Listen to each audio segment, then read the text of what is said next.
ایک دن ایک چھوٹی سے گاؤں میں ایک خوبصورت بچے کا نام ماہ نگار تھا۔ ماہ نگار بہت مسکراتی تھی اور ہمیشہ دوسری بچوں کے ساتھ کھیلتی رہتی تھی، لیکن گاؤں کے ایک پرانے گھر کے باغ میں رہنے والے لوگوں نے بچوں کو ڈراتے ہوئے انہیں کہا کہ اس گھر میں ایک بھوت رہتا ہے۔ ماہ نگار بھی اس ڈر کو محسوس کرنے لگی اور اس گھر کے قریب نہیں جانے لگی، مگر ایک دن اس نے اپنی دوستوں کو اس گھر کے بارے میں سنایا اور انہیں چیلنج کیا کہ وہ سب مل کر اس بھوتی گھر کو دیکھیں گے۔ بچے ڈرے ہوئے تھی، لیکن ان کے جیتنے کی لالچ نے انہیں مجبور کیا کہ وہ اس مقابلے میں حصہ لیں۔ ایک شام جب سورج چھپ رہا تھا اور چاند نظر آ رہا تھا، ماہ نگار اور اس کے دوست گھر کی طرف روانہ ہوئے۔ جب وہ گھر کے قریب پہنچی تو دیکھا کہ گھر بہت پرانا اور خالی ہے۔ اندرونی حصہ بالکل تاریک تھا اور خاموشی ان کے کانوں میں گونج رہی تھی۔ ماہ نگار نے ڈر کر اپنی دوستوں کو پکڑا اور کہا، کچھ نہیں ہوتا، چلو یہاں سے بھاگتی ہیں۔ لیکن ایک آواز نے ان کو ہر اگرا کر رکھ دیا۔ کون ہے؟ ایک روشنی کا دھن سنائی دیا اور اندرونی حصہ میں ایک قدیم تصویر کا رخ دکھائی دیا۔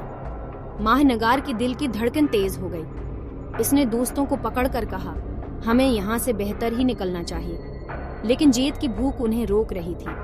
وہ چاہتی تھی کہ وہ گھر کے اندر جائیں اور اس بھوت سے مقابلہ کریں۔ ماہ نگار اور اس کے دوست بہت مشورہ کرتے رہی اور آخر کار انہوں نے فیصلہ کیا کہ وہ اندرونی حصہ میں جائیں گی اور دیکھیں گی کہ بھوت کو کیا چاہیے۔ جب وہ اندرونی حصے میں داخل ہوئی تو دیکھا کہ وہاں کچھ بھی نہیں تھا، گھر خالی تھا۔ ماہ نگار اور اس کے دوست اپنی غلط فہمی کو محسوس کر کے ہنس پڑے۔ وہ سمجھ گئے کہ گاؤں والے انہیں ڈرانے کے لیے کے ساتھ کہیل رہی تھی۔ اب گاؤں والی اور بچے ہمیشہ مل کر ماہ نگار کے دوست گھر جاتے ہیں اور مل کر خوشی سے کھیلتے ہیں، اور ماہ نگار کے دل میں ایک پیارا سا یادگارہ ہے جب وہ اور اس کی دوست بھوتی گھر کے ڈر سے نکلی اور حقیقت کا سامنا کرنے کے لیے تیار تھی۔